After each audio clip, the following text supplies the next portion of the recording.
Vous croyez être libre dans vos choix quotidiens, mais en réalité, vous êtes très influençable. À longueur de journée, on vous manipule par des techniques de plus en plus raffinées. Fini les vieilles affiches gentiment suggestives, la pub d'aujourd'hui malaxe vos neurones à coups d'émotions fortes, très fortes.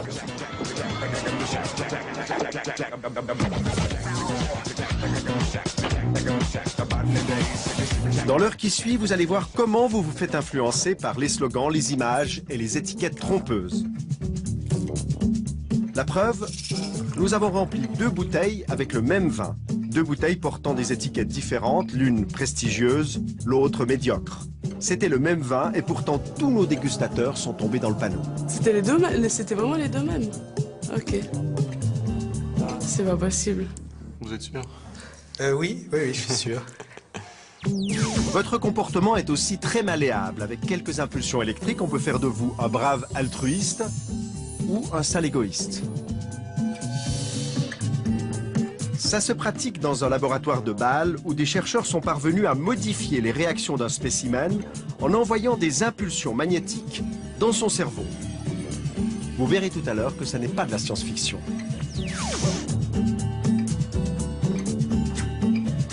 Vous allez aussi découvrir comment il est possible de manipuler votre mémoire et d'y implanter de faux souvenirs. Nous en avons nous-mêmes fait l'expérience. Nous avons convoqué des spécimens à une séance de cinéma. Quelque temps après, nous leur avons fait croire qu'une petite fille était également présente ce jour-là. Pour les tromper, nous leur avons envoyé une photo truquée. Et chose incroyable, ça a marché, le faux souvenir est devenu vrai. Je me souviens d'elle quand elle est entrée dans le cinéma. Et je me souviens d'elle parce qu'elle voulait se rendre utile en aidant à distribuer les cafés. Vous avez certainement de la peine à croire qu'on peut fabriquer un souvenir de toutes pièces. Alors en attendant l'explication complète tout à l'heure, venons-en à quelques leçons pratiques de manipulation.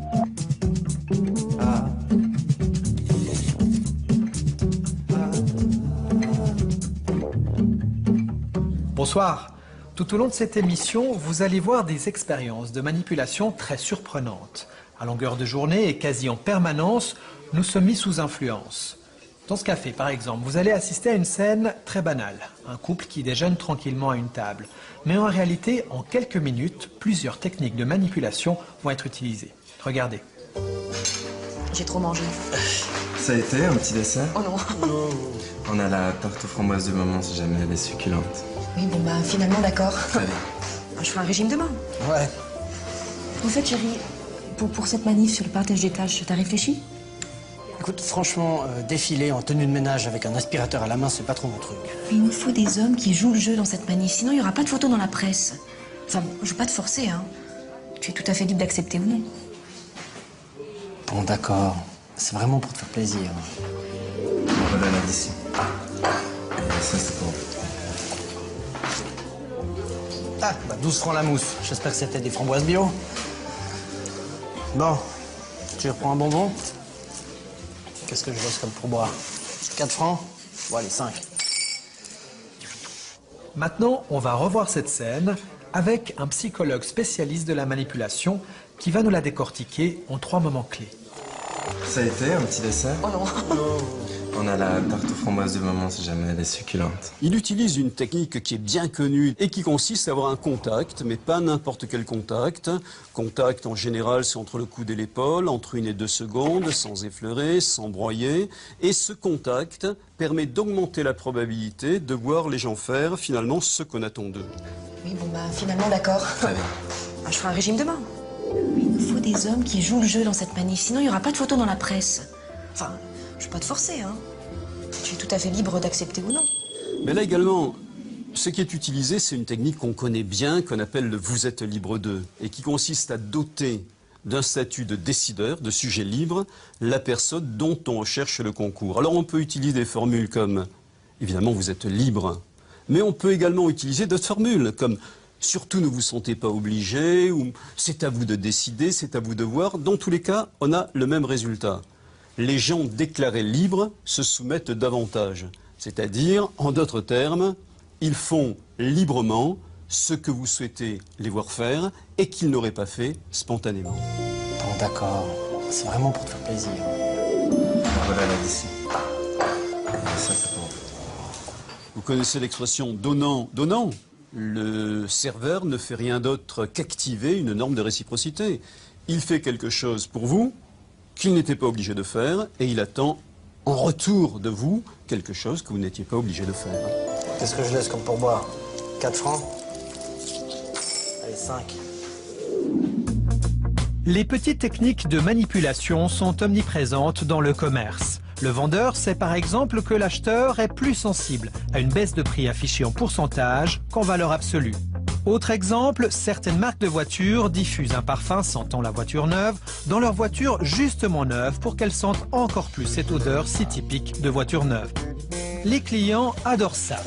On est dans un pays qui passe son temps à compter, mais on n'a jamais... Et à propos de clients, Sophia, vous la reconnaissez, c'est la journaliste très rationnelle de l'émission économique de la TSR.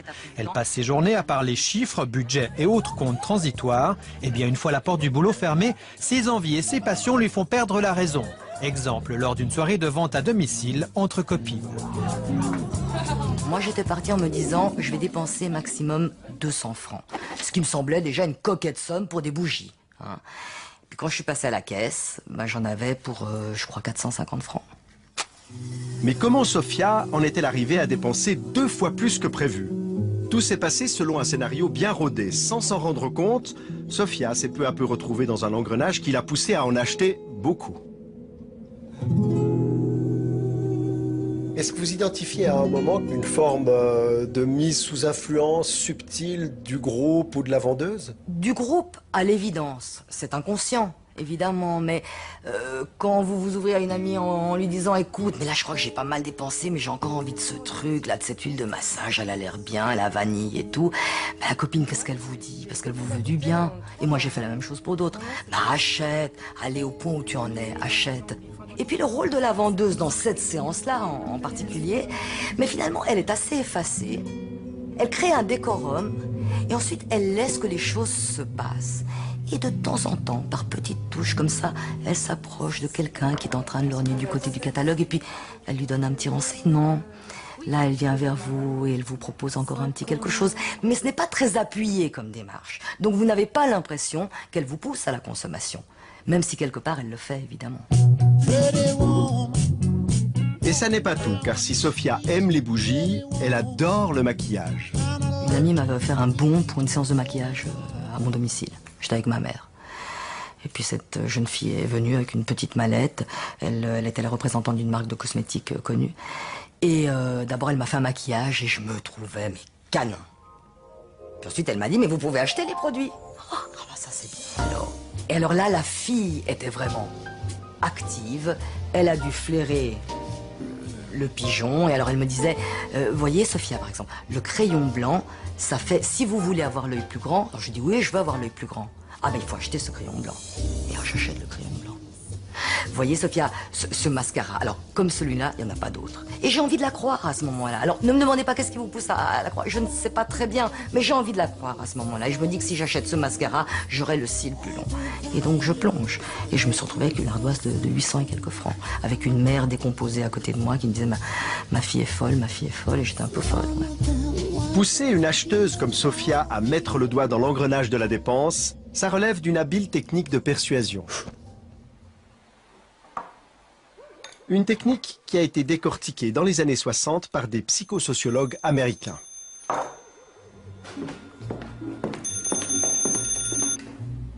Hello, the Johnson residence. Ils se sont livrés à une expérience devenue fameuse. Ils ont d'abord appelé au hasard des dizaines de femmes au foyer et ils leur ont demandé de répondre à quelques questions simples sur leurs habitudes de consommation. Alors la technique, on l'appelle le pied en la porte. Son principe est relativement simple, obtenir peu dans un premier temps pour essayer d'obtenir davantage dans un deuxième temps. On demande aux ménagères de répondre à quelques questions, anodines, 8 questions, on répond volontiers, alors que ce que l'on cherche à obtenir, c'est tout autre chose. Effectivement, quelques jours plus tard, les pseudo-enquêteurs ont rappelé ces mêmes ménagères pour leur demander d'accueillir chez elles des investigateurs chargés d'inventorier tous les produits qui se trouvaient dans leur placard. Okay, that's fine. L'opération devait durer plusieurs heures et la maison entière devait être passée au peigne fin. Hello, Mrs. Johnson. Bref, la visite promettait d'être pour le moins envahissante. Pourtant, la majorité des femmes contactées a accepté cette invasion sans sourciller.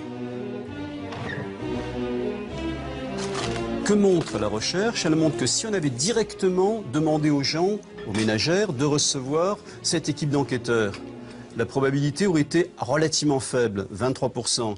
Maintenant, si au lieu de leur demander directement de recevoir cette équipe de plusieurs hommes, on leur pose quelques questions par téléphone, encore une fois 8 questions anodines, et si ensuite, et seulement ensuite, on leur demande de recevoir l'équipe d'enquêteurs, dans la recherche c'est quelques jours après, alors la probabilité passe de 23% à 53% à accepter, plus de 2 fois plus, le gain est donc considérable.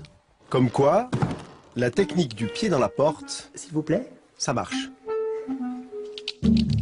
Aux États-Unis toujours, mais en 1972 cette fois-ci, le psychologue social Harris tenta un pied dans la porte très simple.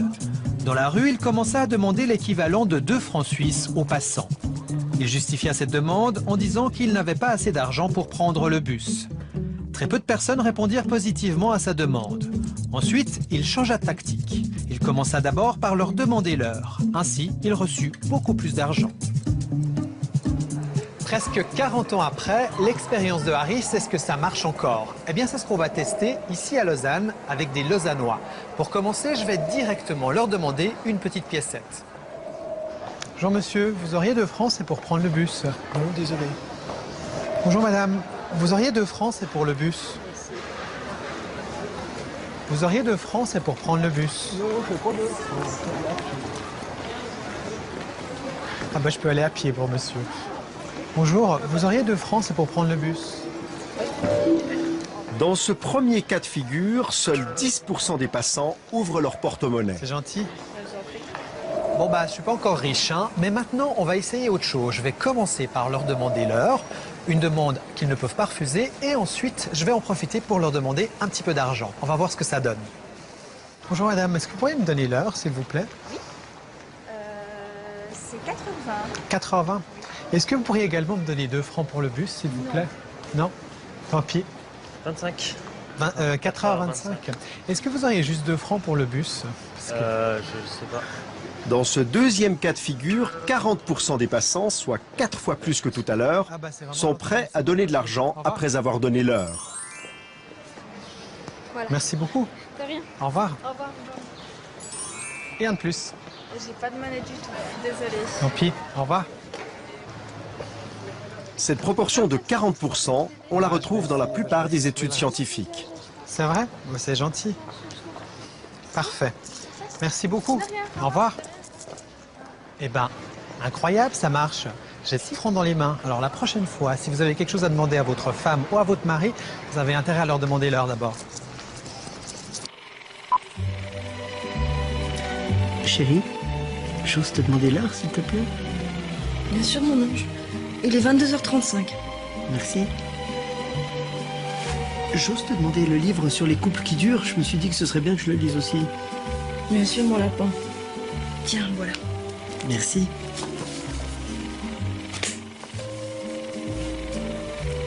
Chérie, j'ose te demander encore de...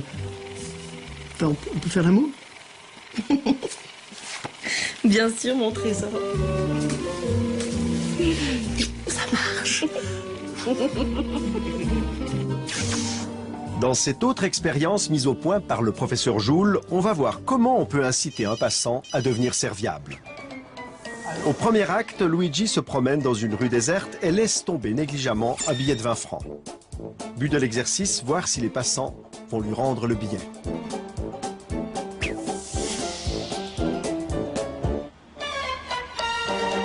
Il court. Lui, en tout cas pas.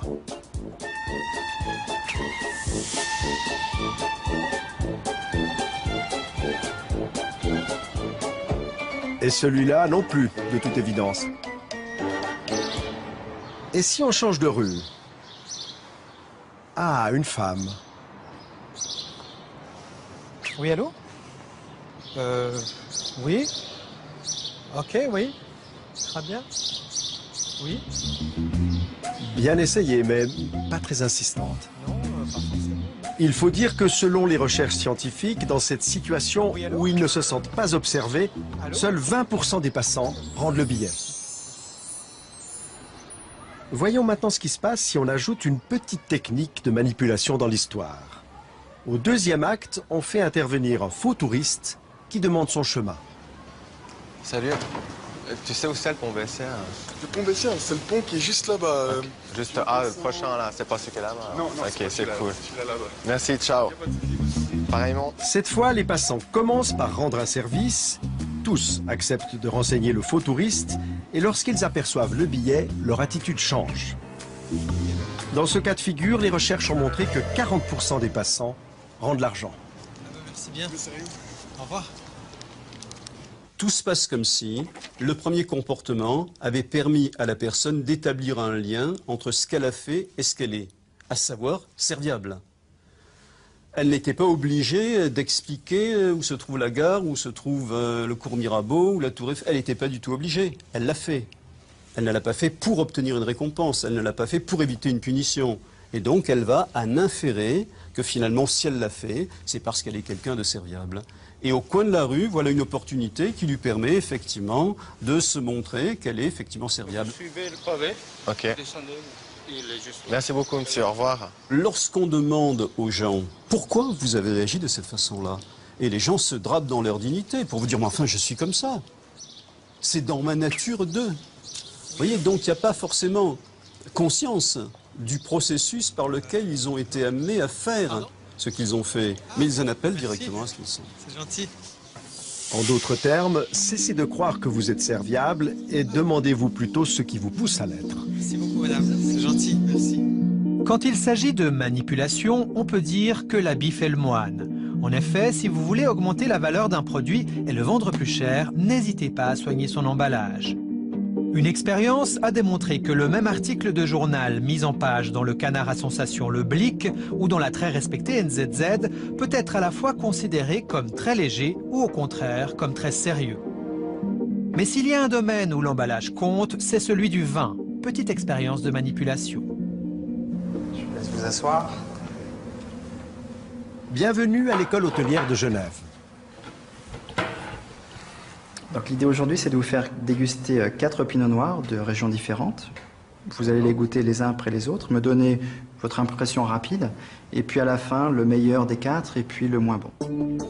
Pour cette dégustation expérimentale, il faut d'abord sélectionner 2 bouteilles contenant des vins très différents. En l'occurrence, un pinot noir suisse-allemand, jeune et peu connu, et un bourgogne millésimé 2005, reconnu pour être un excellent cru. On remplit les 2 bouteilles avec un 3e vin de même cépage, mais d'une toute autre provenance. Le même vin, de qualité moyenne, va donc se retrouver dans les 2 bouteilles, l'une à l'appellation prestigieuse, l'autre de réputation médiocre. Et pour brouiller les pistes, on ajoute 2 autres bouteilles, dont le contenu, cette fois, correspond à l'étiquette. On va commencer par un pinot noir de Suisse alémanique, qui est en 2009. On commence avec une première apprentie dégustatrice.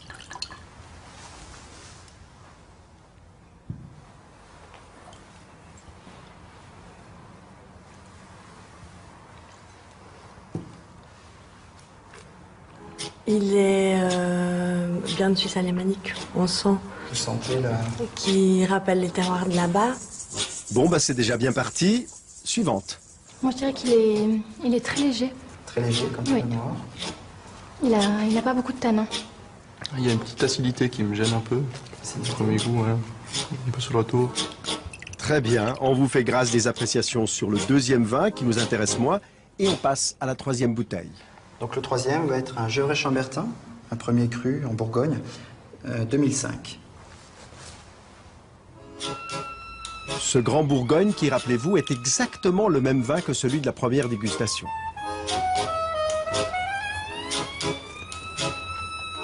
Là, il y a tout de suite plus... on sent que c'est autre chose, on sent que c'est un peu plus structuré déjà. Plus de structure, plus de longueur. Oui, aussi, tout à fait, oui. Oui, je préfère, oui. Préféré. Bon, je pense que c'est dû aussi au millésime 2005, c'est plus vieux. Moi, je trouve qu'il a un bon équilibre général. En bouche, peut-être un peu plus rond. Donc là, on a quelque chose d'un cran au-dessus. Un cran au-dessus. À mon avis. Donc 2005 aussi, le millésime joue pas mal sur la structure du vin. Le meilleur des 4 serait... Moi, j'ai préféré le troisième. C'est-à-dire le Gevrey Chambertin. Le Chambertin. Et puis celui moins bon. Moins plus, c'est le Suisse allemand de 2009. Le premier. Donc ouais. le Suisse allemand, le premier, en 2009. Comme Boris, certains étudiants ont à la fois détesté et adoré le même vin. La faute à l'étiquette et à tout ce qu'elle représente. Le premier, c'était un vin de Suisse alémanique. Donc on peut dire peut-être des préjugés négatifs parce qu'on ne connaît pas le produit. À l'opposé, le Gevrey Chambertin, c'est un des vins les plus connus au monde, qu'on soit expérimenté ou pas, et on va se laisser influencer. Donc on va mettre dès le départ la barre un petit peu plus haut avec cette étiquette. Je pense que tout le monde peut se faire avoir, qu'on soit bon ou mauvais. Et en l'occurrence, ici, vous aviez d'excellents étudiants. Mais que ce soit ces étudiants-là ou d'autres personnes, on peut très bien se faire avoir avec cette présentation, cette mise en scène des étiquettes. Bon, allez, il est temps de leur dire la vérité. Mais en réalité, il y avait 2 fois le même vin dans ces bouteilles. Qu'est-ce que ça vous fait? C'était les deux, c'était vraiment les deux mêmes. Ok. C'est pas possible. Si, c'est possible. Vous êtes sûr? Oui, je suis sûr. C'est fou. Ça vous semble fou? Ouais. Ça fait peur un peu. Le manque d'objectivité par rapport à ça c'est étonnant. Vous, Boris, vous êtes plutôt du genre influençable dans la vie? Bah, j'ai envie de dire non, mais après ce qui s'est passé à la dégustation, bah, finalement, je pense que je suis un peu comme tout le monde. Je me laisse facilement influencer, surtout au niveau visuel, par les choses. J'essaye de garder un peu d'authenticité dans mes choix, mais c'est pas toujours facile. Et même après avoir découvert la supercherie, nos spécimens ont encore de la peine à croire qu'ils ont dégusté 2 fois le même vin. Pour eux, il y avait réellement une différence de goût. Et ça me surprend parce qu'il y avait quand même une différence pour moi entre le premier, donc le pinot noir. Le Hallauer suisse allemand. Exactement, et le Chambertin pour moi était vraiment différent. C'est vrai que j'ai pas l'impression qu'ils avaient vraiment le même goût et le même nez, que ça perturbe un peu. Ce phénomène de goût altéré, Hilke Plassmann le connaît bien. En 2008, cette chercheuse allemande a procédé à une expérience similaire à la nôtre. Sauf qu'elle, elle a testé l'influence non pas de l'étiquette, mais du prix sur l'appréciation d'un vin. Dans son laboratoire de neurosciences, elle a fait goûter le même cru, affiché à des prix différents, à plusieurs spécimens qui ont siroté à l'aide d'un petit tuyau leur verre de rouge dans un scanner. Okay, we're almost done. We have one more anatomical to go, and it'll be about 1 minute, and after that you're all done. All right? Hilke Plassmann a ainsi pu dépister les réactions cérébrales des dégustateurs et trouver des réponses à ces hypothèses de départ. Nous avions 2 hypothèses différentes. L'une était que si le vin est plus cher, on l'apprécie davantage. C'est ce que nous appelons rationaliser. On goûte et on se dit, celui-là est cher. Il devrait donc être meilleur que le vin bon marché.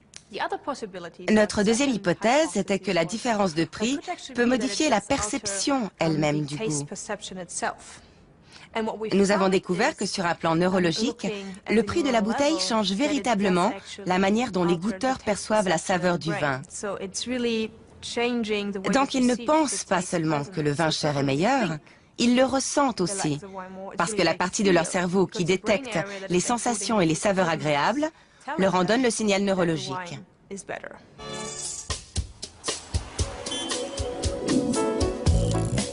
Votre cerveau est constamment soumis à des influences. À longueur de journée, vous êtes stimulé, sollicité, tenté et même harcelé. Et parfois, quelques mots suffisent à vous faire changer de comportement. Démonstration pratique dans un couloir de la TSR où nous avons installé une caméra cachée. But de l'opération, reproduire une expérience réalisée aux États-Unis dans les années 90. Pascal Wagner, professeur de psychologie sociale à l'Université de Fribourg, nous a aidés à la mettre en place. Alors on veut voir si le fait de penser à une catégorie de personnes ou à un concept va influencer quelque chose d'aussi automatique que notre vitesse de marche, par exemple. Pour cette expérience, nous avons convoqué plusieurs spécimens et à leur insu, nous les avons filmés en mesurant le temps qu'ils ont mis à parcourir ce couloir avant de rejoindre une salle où ils devaient remplir un questionnaire. Léo, par exemple, a pris 15 secondes pour parcourir ce trajet. Pendant 5 minutes, il avait pour consigne d'écrire tout ce qui lui passait par la tête en relation avec les personnes âgées. Le but de l'exercice étant de le pousser à s'immerger dans le monde de la vieillesse.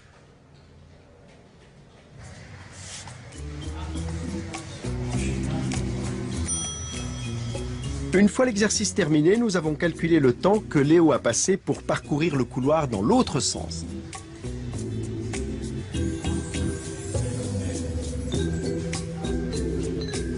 Résultat, 16 secondes et 15 centièmes.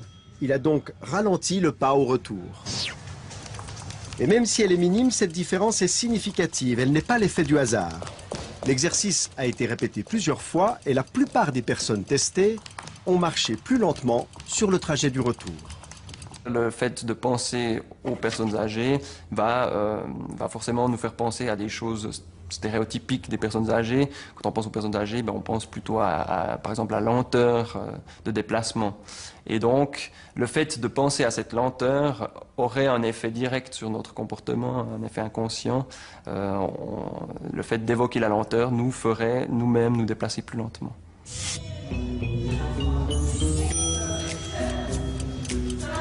Le simple fait de penser à des personnes âgées a donc modifié le comportement de nos spécimens. Changeons maintenant les données du jeu.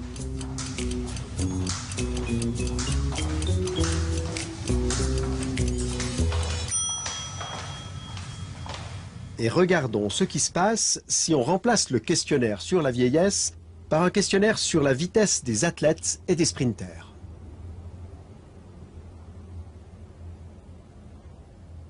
À bientôt. Ok, merci, au revoir. Vanessa avait mis 17 secondes à l'aller. Combien de temps va-t-elle prendre au retour?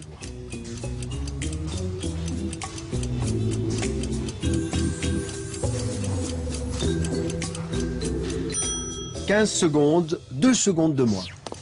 Cette fois aussi, nous avons répété l'exercice plusieurs fois. Et aussi fou que cela puisse paraître, selon le questionnaire qu'ils ont reçu, nos spécimens se sont transformés en vieillards ou en sprinters. Oui, fais attention, non? Ça garde C'est tous des effets qui sont très étonnants, alors qu'ils ne sont pas de trop longue durée, heureusement. Et par exemple, ou de penser à l'agressivité.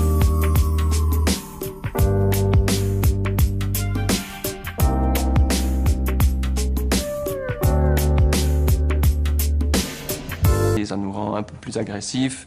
De penser au chaud ou au froid, ça change un peu notre évaluation des autres. On les perçoit comme plus chaleureux ou plus froids, justement.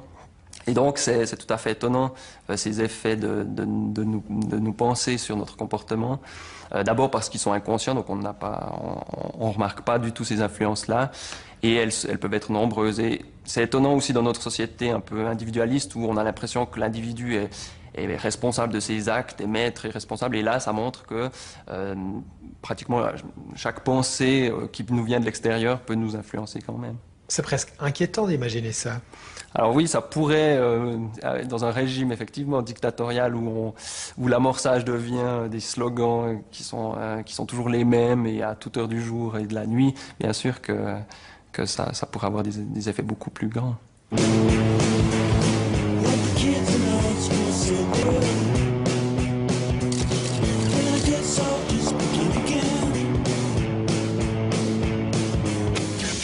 La publicité est bien entendu le domaine où l'influence joue un rôle capital.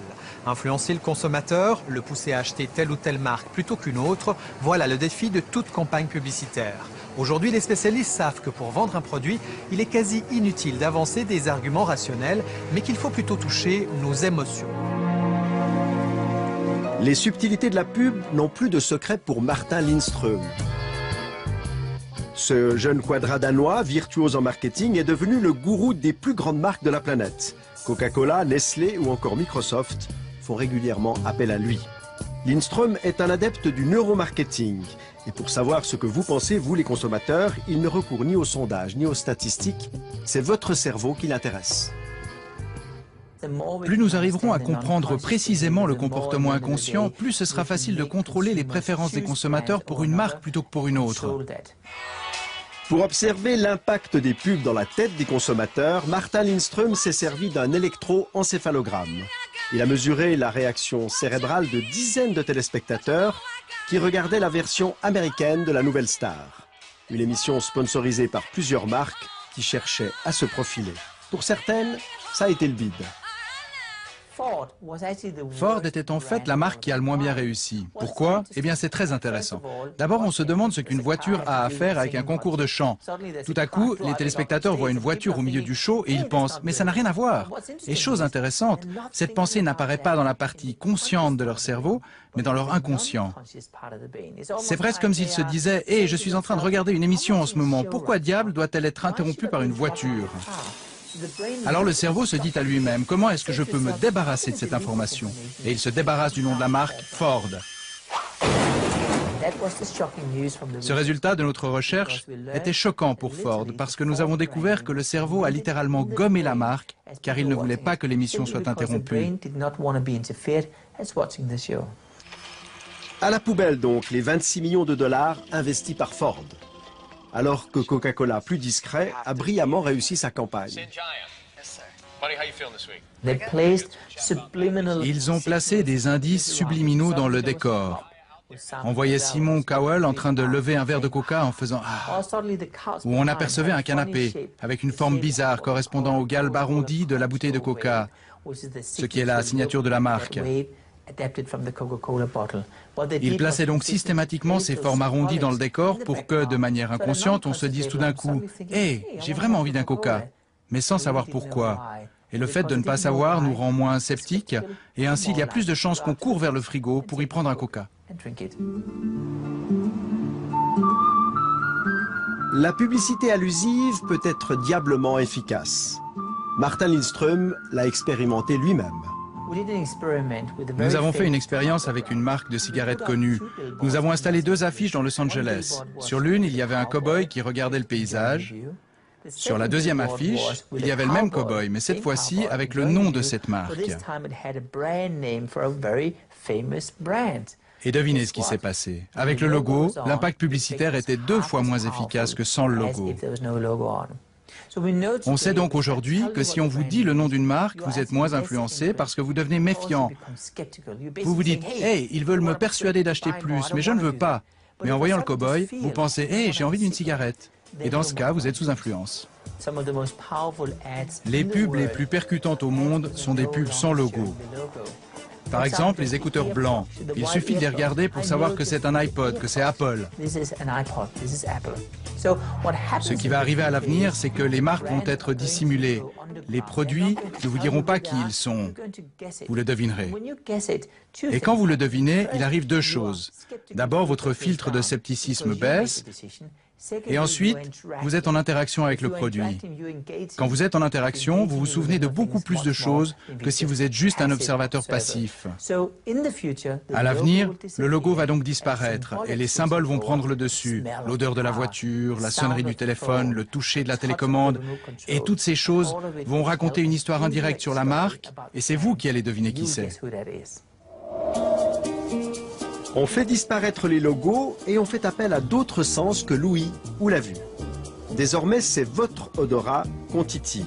Exemple, dans un supermarché.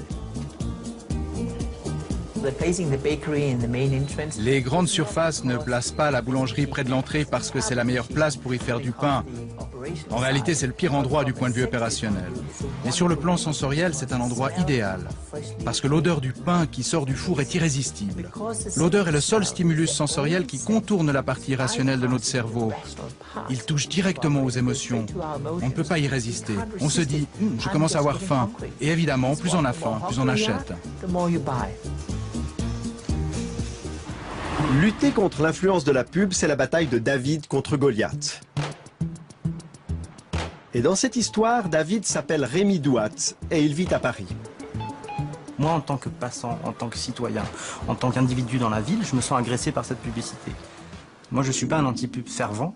Je trouve que c'est normal de communiquer sur ce que chacun dans la cité fait. Voilà. Et parmi ces choses, il y a des produits, donc on communique sur ces produits. Mais là, on a passé, depuis de nombreuses années maintenant, une étape supérieure où tout est communication et tout est publicité. Lorsqu'il se promène en ville, Rémi a l'habitude de passer tout droit devant les vitrines qui pourraient le séduire. Mais pour nous, et à titre exceptionnel, il s'est arrêté devant l'une d'entre elles, histoire de nous expliquer sa vision des choses. Ce qu'on voit simplement dans cette vitrine, en regardant comme ça, c'est que c'est très peu cher. Et le peu de qualité, entre guillemets, du décor peut donner l'impression qu'en effet, ça va être un magasin pas cher et qu'on a tout intérêt à rentrer là-dedans. En fait, on est très tenté de rentrer. D'ailleurs, nous aussi, on était tentés de rentrer, mais avec une caméra, ça n'a pas été possible. Le magasin veut protéger ses techniques de vente bien rodées. C'est donc Rémi qui va nous en parler sur le trottoir. C'est en fait une technique d'identification poussée à son maximum, où en fait on a affaire non pas à des vendeurs, mais on a affaire à des potes qui sont des individus, qui sont tous fringués différemment et qui ont des cheveux voilà, qui pourraient me ressembler, qui l'un va avoir un piercing, l'autre va avoir une crête sur la tête et on va se dire je peux me reconnaître dans celui-là, pas dans celui-là, mais dans celui-là je me reconnais. Alors que dans un magasin où on aura une homogénéité chez les vendeurs, si vous vous reconnaissez pas, ben, ils ne sont pas de votre bande. Donc il y a une distance automatique qui se crée. Et là ce qui se joue c'est tout différent, c'est quelque chose de l'ordre de la proximité immédiate. Je me sens manipulé, mais je résiste, quoi. Je résiste. Alors, c'est une démarche personnelle qui consiste à se dire, attention, qu'est-ce que je suis en train de voir, qu'est-ce que je suis en train d'entendre, et qu'est-ce que j'en fais. C'est une lutte, voilà. C'est une lutte pour que cet acte d'achat soit le plus possible le fruit de mon désir et de mon choix, et non pas qu'on m'impose d'avoir des désirs qu'en réalité je n'ai pas. Par exemple, l'iPhone qui envahit aujourd'hui le marché. On voit bien que l'esthétique de la communication de la marque qui fait ça m'est tout à fait destinée, enfin à moi et mes contemporains. On est un certain nombre à être la cible de ça. Et ça me met en colère, hein, parce que je me reconnais dans ce qu'ils font. Jusqu'à présent, j'ai toujours pas acheté, ni d'iPhone, ni d'iPad. Je me reconnais dans ce qu'ils font. Autour de moi, on me dit, t'as toujours pas d'iPhone, t'as toujours pas d'iPad. Donc c'est de la publicité en rhizome, ça c'est de la publicité rampante, en fait, et dont, en fait, mes prochains, dont les concitoyens, mes voisins, sont les relais, eux aussi. Donc là, vous êtes tenté? Oui, je suis tenté, ouais. J'avais beaucoup d'affection pour la publicité d'il y a 50 ans. Acheter le savon, blabla. Je trouvais ça très bien. Quand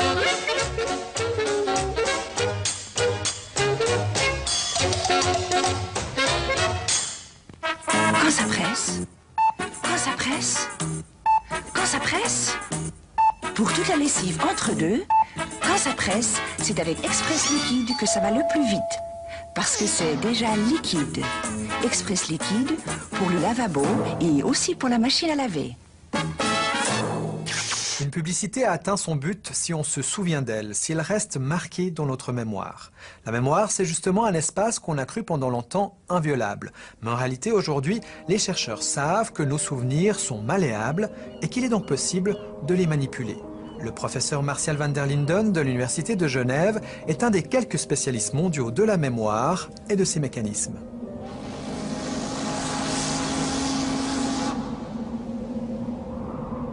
Ce que j'ai en mémoire, est-ce que c'est quelque chose que j'ai imaginé ou est-ce que c'est quelque chose que j'ai réellement vécu?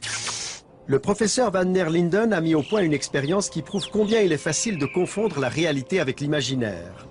On projette à des spécimens plusieurs mots de la même famille, par exemple des vocables associés à l'idée de montagne, mais sans jamais leur montrer le mot montagne. On leur demande ensuite s'ils se souviennent des mots qu'on leur a présentés, et cette fois-ci on y inclut le mot montagne. Au final, la plupart des spécimens se disent certains d'avoir vu ce mot. En ayant vu les différents mots reliés au mot montagne qui n'a pas été présenté, la personne, elle a généré, ou le mot a été associé automatiquement, elle a vu une montagne, où elle a associé tout ça au mot montagne, et ultérieurement, elle ne peut pas faire la distinction entre ce qu'elle a imaginé et ce qu'on lui a présenté. Et d'une certaine manière, elle l'a en mémoire, puisqu'elle l'a généré. De quoi remettre en question l'idée d'une mémoire infaillible. La plupart des chercheurs actuellement dans le domaine de la mémoire considèrent effectivement que la mémoire, c'est un processus de construction. Quand on met en mémoire, on construit un souvenir en fonction de nos croyances, de nos valeurs, de nos buts, de nos conflits. Et de la même manière, quand on récupère un souvenir, on va récupérer ce qui correspond à nos buts, nos croyances, nos valeurs. Donc c'est vraiment un processus de construction. On est loin de la métaphore de l'ordinateur ou de l'appareil photographique. Vous voulez dire quoi, du disque dur qu'on aurait... Voilà, on construit nos souvenirs. Une chercheuse américaine a poussé l'exercice plus loin. Elle a réussi à implanter sciemment dans la mémoire de plusieurs personnes le souvenir d'événements qui ne s'étaient jamais produits. L'une des choses qui m'a impressionnée, c'est que lorsque nous avons essayé d'implanter des souvenirs totalement faux dans la tête des gens, j'ai pu constater à quel point c'était facile à faire. Par exemple, nous avons réussi à faire croire à des gens que lorsqu'ils avaient 5 ou 6 ans, ils s'étaient perdus dans un centre commercial, en leur mentionnant un lieu précis et en citant des personnes présentes. Nous avons réussi à ce que ces gens se souviennent de cette expérience qui était totalement inventée. Et pour y parvenir, nous leur avons dit que leur mère ou leur père nous avait raconté ce qui leur était arrivé quand ils avaient 5 ou 6 ans. Et nous leur avons demandé ce dont ils se souvenaient.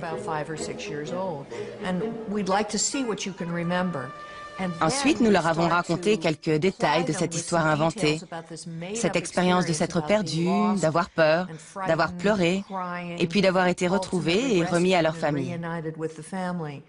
Quand nous avons fait ça pour la première fois dans les années 90, une personne sur 4 a cru à notre histoire et s'est mise à se souvenir partiellement ou totalement de cet événement inventé.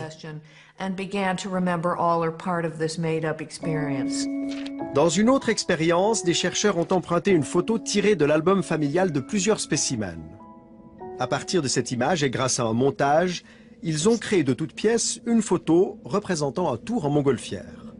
Quelques jours après, les scientifiques ont demandé aux spécimens de se replonger dans leur enfance et de commenter leur album. En voyant la photo truquée, une bonne partie d'entre eux se sont souvenus de leur voyage en montgolfière alors que celui-ci n'avait jamais eu lieu. Et plus étonnant encore, ils l'ont raconté avec de nombreux détails. Nous avons donné un nom à ce phénomène. C'est une inflation de l'imagination. Parce que notre recherche a démontré qu'en incitant par exemple des gens à imaginer qu'ils étaient tombés quand ils étaient petits et avaient cassé une vitre avec leurs mains, on les amène à être plus confiants et à croire plus tard que cet événement est réellement arrivé. C'est donc à ça que peut aboutir l'imagination. Et lorsqu'on demande plus tard à ces gens s'ils ont cassé une fenêtre, ça résonne en eux comme quelque chose de familier. Ils croient que c'est vraiment arrivé.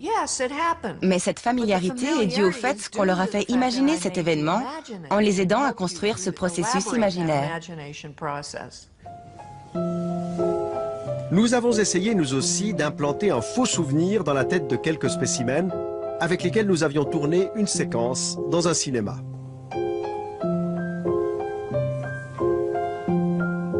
Quelques mois plus tard, nous les avons invités à un apéritif.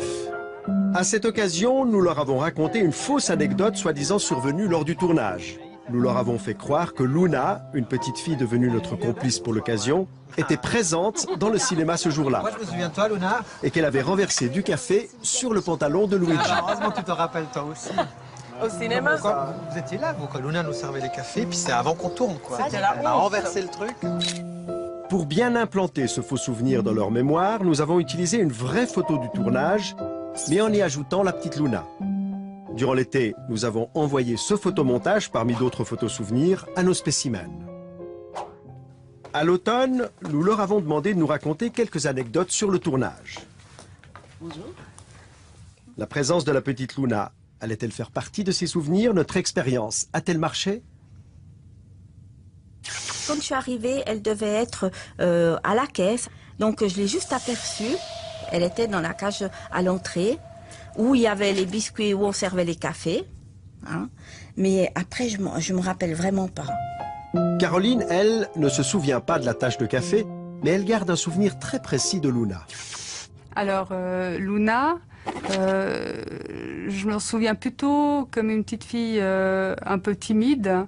Je l'ai pas personnellement beaucoup côtoyée pendant cette journée-là. Je me souviens d'elle quand elle est entrée dans le cinéma. Et je me souviens d'elle parce qu'elle voulait se rendre utile en aidant à distribuer les cafés. Donc elle a été rejoindre Chloé dans la petite cuisine et à la cafetière.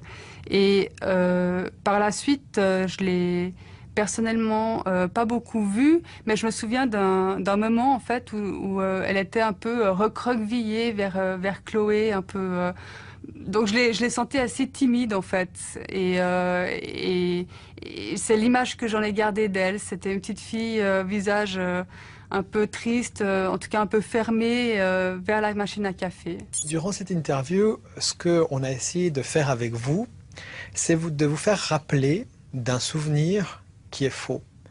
Parce que la petite fille qui est sur cette photo, c'est une photomontage. C'est un photomontage. Il n'y a jamais eu de petite fille ce jour-là au cinéma. J'y crois pas. On l'a inventée de toutes pièces, cette petite fille. Et peu à peu, vous êtes arrivé à vous en souvenir. Si c'est vrai, je tombe des nues et je me rends compte à quel point on est manipulé. Et là, ça me vexe un petit peu, en fin de compte. Si c'est vraiment vrai, je sais plus trop où est la vérité de la fiction. Et je suis impressionnée de voir à quel point on peut croire à une histoire aussi facilement. C'est-à-dire que la manière dont ça a été discuté, qu'on en a reparlé, pour moi, ça avait vraiment eu lieu. Ça avait vraiment eu lieu, même si je l'avais pas vu moi-même. Et heureusement que j'ai pas essayé de faire croire que je l'avais vu moi-même, parce que sinon je me sentirais encore plus mal. Mais c'est comme si vous vous en rappeliez de cette petite fille ce jour-là. Complètement, tout à fait. Et j'ai vraiment l'impression, mais non, elle était là, je suis sûre qu'elle était là. Parce que je la revois vraiment vers la machine à café, donc j'ai vraiment cette image extrêmement présente à l'esprit. Donc j'ai de la peine à imaginer qu'elle puisse ne pas avoir été là ce jour-là. Pour vous, elle était là? Pour moi, elle était là. Comme Caroline, personne n'est à l'abri d'un faux souvenir. Et votre mémoire en est certainement pleine. Vous pouvez donc vous demander comment faire pour distinguer un souvenir réellement vécu d'un souvenir inventé.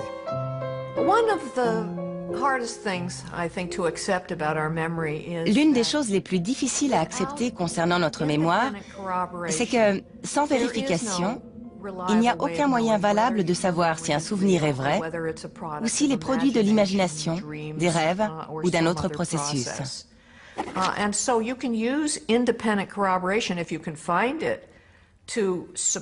Alors si on trouve un événement objectif qui prouve que le souvenir est faux, par exemple une impossibilité sur le plan géographique, biologique ou psychologique,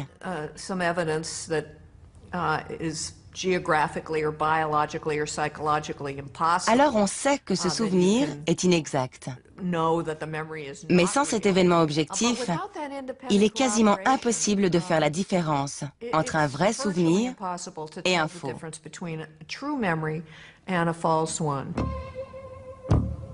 On peut donc aisément manipuler la mémoire, mais plus surprenant encore, il est aujourd'hui possible de modifier le comportement de quelqu'un en stimulant son cerveau. C'est l'exploit qu'a réalisé Daria Knorr, professeure au département de psychologie sociale et affective de l'université de Bâle. Cette neuroscientifique de réputation internationale connaît de près les méandres du cortex préfrontal latéral, une zone qui joue un rôle important dans la prise de décision. Daria Knorr a mis au point une technique permettant de désactiver temporairement cette zone, donc d'influencer directement votre comportement et vos décisions. Nos recherches démontrent clairement, nous l'avons constaté à travers 9 études, que lorsque nous stimulons une zone bien précise sur la partie frontale du cerveau, les gens peuvent changer de comportement en devenant par exemple plus impulsifs ou moins corrects. Et on peut agir aussi sur d'autres dimensions du comportement. Démonstration concrète avec un jeu d'argent auquel participent par ordinateur une douzaine de spécimens. Ils reçoivent tous une certaine somme d'argent qu'ils doivent partager avec un autre joueur placé dans une pièce annexe, appelons-le Max, à qui ils font une proposition de répartition. Si l'offre est injuste, inéquitable, Max va généralement la refuser. Et personne ne reçoit l'argent. Lorsqu'on est confronté à une offre inéquitable, on est face à un conflit. D'un côté, on aimerait avoir l'argent, mais de l'autre, on trouve l'offre tellement injuste qu'on a envie de la refuser pour punir celui qui la propose. On est donc face à ce dilemme et on le résout en punissant celui qui viole les règles établies en faisant une offre inéquitable.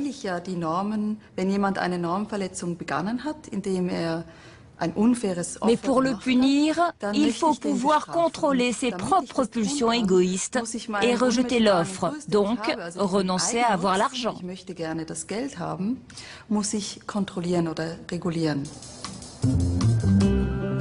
Au nom de l'équité, Max se prive donc d'un peu d'argent et il inflige une punition à l'autre joueur qui sera aussi privé d'argent. Mais ça se passe très différemment si on intervient directement dans le cerveau de Max et qu'on lui administre à travers le crâne des stimulations magnétiques. Une intervention que Daria Knorr a reconstituée pour nous. Indolore et non invasive, les impulsions magnétiques pénètrent dans le cortex préfrontal et en neutralisent une petite zone. Dès lors, le comportement de Max sera totalement modifié. Il ne prendra plus les mêmes décisions. Après la stimulation, il accepte toutes les offres de partage, même les plus inéquitables. La personne testée reçoit des impulsions qui désactivent temporairement les fonctions de la partie frontale du cerveau. Cette personne est ainsi plus capable de punir l'autre, elle veut l'argent pour elle, très égoïstement. Et ça lui est complètement égal de savoir si le comportement des autres est équitable ou pas. Après cette intervention, Max est donc devenu égoïste. Mais rassurez-vous, ce changement de comportement n'a été que très éphémère, puisqu'au bout d'une quinzaine de minutes, Max est redevenu lui-même. De telles manipulations du cerveau ont de quoi faire frémir. Utilisées dans un but malveillant, elles favoriseraient les pires applications. Mais elles peuvent aussi servir à des fins thérapeutiques. En stimulant certaines zones du cortex, il est possible de limiter les addictions, d'atténuer les troubles alimentaires ou les toxicomanies. Et les techniques d'influence mises au point par les psychologues sociaux sont aujourd'hui utilisées dans des campagnes de santé publique. Par exemple, pour inciter les gens à se faire vacciner ou à faire don de leurs organes. La manipulation n'est donc qu'un outil, tout dépend comment on s'en sert. Nous voici arrivés à la fin de l'émission. J'espère qu'elle vous aura permis d'être un tout petit peu plus conscient de toutes les sollicitations auxquelles nous sommes confrontés à longueur de journée. Et comme disait l'autre, un homme averti en vaut deux. Pour ceux qui veulent revoir l'émission ou avoir des compléments d'information, vous pouvez retrouver Spécimen sur notre site internet ou sur notre page Facebook. Votre prochaine émission sur le comportement humain, c'est le mois prochain. Nous allons observer de très près notre rapport à l'argent. Excellente soirée à tous, à bientôt.